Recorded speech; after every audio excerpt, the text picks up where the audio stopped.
அனைவருக்கும் வணக்கம் மாணவர்களே. இன்று நம்ம காணக்கூடிய தலைப்பு பாத்தீங்க அப்படின்னா இலக்கணத்துல 4 வகை சொற்கள் பார்க்க போறோம். சரிங்களா? இது இலக்கண வகை சொற்கள், இலக்கிய வகை சொற்கள் அப்படின்னு இருக்கு. நீங்க 7ஆம் வகுப்புல இலக்கிய வகை சொற்கள் அப்படிங்கறத நீங்க புதுசா படிப்பீங்க. இப்போ இலக்கண வகை சொற்கள், இதுல 4 வகை சொற்கள் இந்த இலக்கணத்துல நம்ம பார்க்க போறோம். இது வரைக்கும் நீங்க 5ஆம் வகுப்பு வரைக்குமே உங்களுக்கு தெரிஞ்சது என்ன அப்படின்னா பெயர்ச்சொல், வினைச்சொல் நீங்க கட்டாயமாக படிச்சிருப்பீங்க. ஆமாவா இல்லையா? பெயர்ச்சொல் என்றால் என்ன? பெயர் குறிக்கும் சொல். அருமை அருமை. செயல் சொல்லுங்க. பெயர் குறிக்கும் சொல். சரி. ஒன்றன் பெயரை குறிக்கும் சொல் பெயர்ச்சொல் அப்படின்னு சொல்லுவோம். எடுத்துக்காட்டு பேர், எல்லாமே பேர். உங்க எல்லாத்துக்கும் பேர் வச்சிருக்காங்க. அதுக்கப்புறம் கதவு, ஜன்னல், மேசை, நாற்காலி, இது எல்லாமே பேர். அந்த பேர் சொற்களையும் பாத்தீங்க அப்படின்னா அறுவகை பெயர் சொற்கள் அப்படிங்கறத நம்ம பார்க்க போறோம். சரியா? அதாவது பொருட்பெயர், இடப்பெயர், காலப்பெயர், பண்பு பெயர் என்ற ஒரு 6 வகையான பெயர் சொற்களும் நம்ம இதற்கு மேல நம்ம பார்க்க போறோம். சரிங்களா மாணவர்களே? அதாவது இதுல நம்ம பார்க்கக்கூடியது என்னன்னு பாத்தீங்க அப்படின்னா இந்த 4 வகை இலக்கண வகை சொற்கள். சரிங்களா? இந்த சொற்களை நம்ம பார்க்க போறோம். அதெல்லாம் 4 வகை சொற்கள் அப்படிங்கிறது. முதலாவதாக அதாவது உங்களுக்கு சில எழுத்துக்கள் தனித்து நின்று பொருள் தரும். ஒன்றுக்கு மேற்பட்ட எழுத்துக்கள் தொடர்ந்து பொருள் தருவது இவ்வாறு பொருள் தரும் எழுத்து சேர்க்கை சொல் எனப்படும். சரியா? அதாவது சொல் அப்படிங்கறத நம்ம வரிசையில என்னன்னு தெரிஞ்சு வச்சுக்கணும்.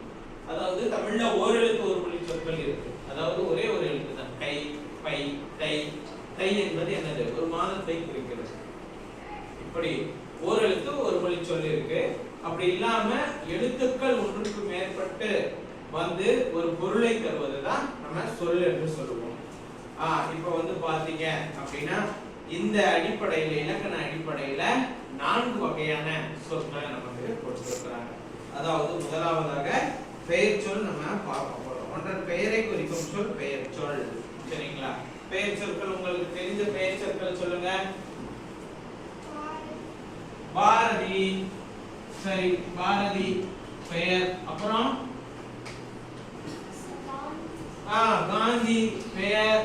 அதுக்கப்புறம் மனிதர்கள் மட்டுமே பெயர் கிடையாது. சரியா? பள்ளி, ஸ்கூல். ஸ்கூல் அப்படிங்கிறது ஒரு நேம் தான், பெயர் சொல், பெயரை குறிக்கிறது. காலை. சரியா? காலை என்பது என்ன பெயர்? கால பெயர். அதுக்கு கீழ ஒரு பெயர் சொல்ல. கால்பந்து. கால்பந்து. சரியா? கால்பந்து இப்படி எல்லாம் இருக்கிறது. மேசை, இப்படி கண். சரியா? உறுப்பு பெயர். சரியா? அப்போ இது எல்லாமே இது போன்ற பெயர் சொற்கள். இதுதான் ஒன்ற பெயரை குறிக்கும் சொல் பெயர் சொல் அப்படிங்கறத நீங்க எல்லோரும் தெளிவா தெரிஞ்சுக்கணும். சரிங்களா? அதற்கப்புறம் வினை சொல் பார்க்க போறோம். வினை என்னும் சொல்லுக்கு செயல் என்பது பொருள். சரியா? அதாவது செயல் அப்படின்னா நம்ம ஏதாவது ஒரு ஆக்டிவிட்டி செய்ய. சரியா? இதுதான் செயல் என்று சொல்லுவோம். ஒரு செயலை குறிக்கும் சொல் தான் வினை சொல். அது தான் நம்ம என்ன சொல்றோம்? ஆங்கிலத்துல verb அப்படின்னு சொல்றோம். சரியா? ஒரு செயல், ஒரு செயலை குறிக்கிறது. அதாவது நிக்கிறது, நடக்கிறது, ஓடுறது, படிக்கிறது, சரியா, தூங்குறது, பேசுறது, இது எல்லாமே என்னது? இதெல்லாம் ஒரு செயல். நம்ம ஏதாவது ஒண்ணு என்ன பண்றோம்? எடுத்துக்காட்டுகள் சொல்லுங்க. வினை சொல்லுக்கு வா, வா சொல்றோம், வா சொல்றோம், போ சொல்றோம். அதுக்கப்புறம் ஓடு, ஆடு, நட. சரியா? சார், அங்கே பாரு. பார். சரியா? பார், பார்க்கிறது ஒரு செயல். இது போன்ற ஒரு செயலை குறிக்கின்ற சொல் எல்லாமே என்னது? வினை சொல். மாணவர்களே, 4 வகையான சொற்கள்ல பெயர் சொல் என்பது ஒன்றனுடைய பெயரை குறிக்கும் சொல் தான் பெயர் சொல். ஒன்றன் செயலை குறிக்கும் சொல் வினை சொல் அப்படிங்கறத நம்ம தெரிஞ்சுக்கணும். இப்போ நீங்க உங்களுக்கு புதுசா தெரியக்கூடியது என்ன அப்படின்னா இது ரெண்டும் நீங்க கடந்த வகுப்புகள்ல கூட படிச்சிருக்கலாம். உங்களுக்கு தெரியக்கூடியது என்னன்னா இந்த இடைச்சொல்லும் முடிச்சொல்லும் அப்படிங்கிறது. சரியா? இத வந்து உங்களுக்கு ரொம்ப பேசிக்கான ஆரம்ப வகுப்புல கொடுத்திருக்காங்க. உங்களுக்கு எந்த லெவல் கொடுத்திருக்காங்களோ அந்த லெவலுக்கு நம்ம தெரிஞ்சுக்கலாம். சரிங்களா? இப்போ வந்து பாத்தீங்க அப்படின்னா இடைச்சொல். பெயர் சொல்லையும் வினைச்சொல்லையும் சார்ந்து ஒரு சொல்லி இடைச்சொல் ஆகும். இது தனித்து இயங்காது. இடைச்சொல் என்கின்ற சொல் வந்து பாத்தீங்க அப்படின்னா பெயர் சொல்லையும் வினைச்சொல்லையும் சேர்ந்து இயங்கும். சரியா? பெயர் சொல்லோடு சேர்ந்து வரும். அவன் அப்படிங்கிறது பெயர் சொல், இவன் அப்படிங்கிறது ஒரு பெயர் சொல். அவனும் இவனும், அப்ப அவன் கூட வருது, இவன் கூட வருது. சோ பெயர் சொல் அதாவது வினை சொல்லு கூட சேர்ந்து தான் இந்த இடைச்சொல் வருமே தவிர தனித்து எங்கேயுமே வராது அப்படிங்கறத நம்ம தெரிஞ்சு வச்சுக்கணும். சரிங்களா? இப்போ இதுல வந்து பாத்தீங்க அப்படின்னா தாயும் தந்தையும். தாய் அப்படின்னா பெயர் சொல் தெரியும். தந்தை என்பது பெயர் சொல் நம்ம எல்லாத்துக்கும் தெரியும். தாயும் தந்தையும், ராமனும் சீதையும். சரியா? ராமனும் லட்சுமணனும் இப்படி சொல்றோம். ஆக அந்த இடத்துல ராமன் லட்சுமணன் தான் பெயர் சொல். அது கூட அப்படின்னு நம்ம சேர்த்து வருது இல்லையா? இது என்னது? இடைச்சொல் அப்படிங்கறத நம்ம தெரிஞ்சுக்கணும். மற்று அப்படிங்கிறது ஒரு இடைச்சொல். ஒருவர் என்பது பெயர் சொல். மற்றொருவர். அப்ப இந்த இடத்துல மற்று அப்படிங்கிறது என்னது? இடைச்சொல். திருக்குறள் என்பது பெயர் சொல்.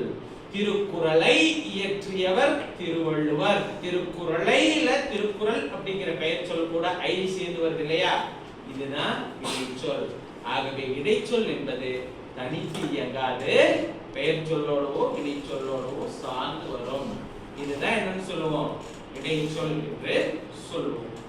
அதே போல அடுத்ததாக உரிச்சொல் என்றால் பெயர் சொல் வினைச்சொல் ஆகியவற்றின் தன்மையை மிகுதிப்படுத்த வருவதுதான் உரிச்சொல் ஆகும்.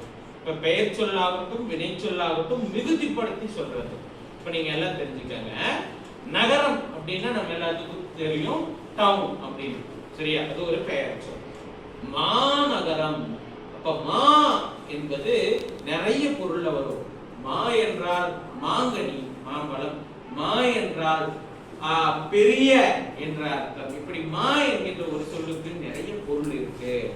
அப்ப நகரம் என்பது சொல். மாநகரம் என்பது இந்த இடத்துல மா என்பது ஒரு சொல். பிறகு சால. சரியா? பெஸ்ட், வெரி வெரி பெஸ்ட் அப்படின்னு சொல்றோம் இல்லையா? Very good. குட் அப்படின்னா நன்று. வெரி வெரி குட்னா மிக மிக நன்று. அப்ப சால அப்படின்னா அதுக்கு தனியா எந்த மீனிங்கும் கிடையாது. ஆனா சிறந்தது அப்படிங்கிறது ஒரு சொல். சால சிறந்தது என்றால் மிகவும் சிறந்தது என்ற அர்த்தம். மாநகரம். நகரம் என்றால் டவுன். மாநகரம். ஆக மா என்பதும் சால என்பதும் இந்த இடத்துல உரிச்சொல். ஆக ஒரு பெயர் சொல்லாகட்டும் ஒரு வினை சொல்லாகட்டும் அதனுடைய தன்மையை மிகைப்படுத்தி சொல்வதுதான் இந்த உரிச்சொல் அப்படிங்கறத மாணவர்களே நீங்க எல்லாரும் தெரிஞ்சு வச்சுக்கணும். மேல அடுத்த ஒரு வகுப்புல நம்ம சந்திக்கலாம். நன்றி.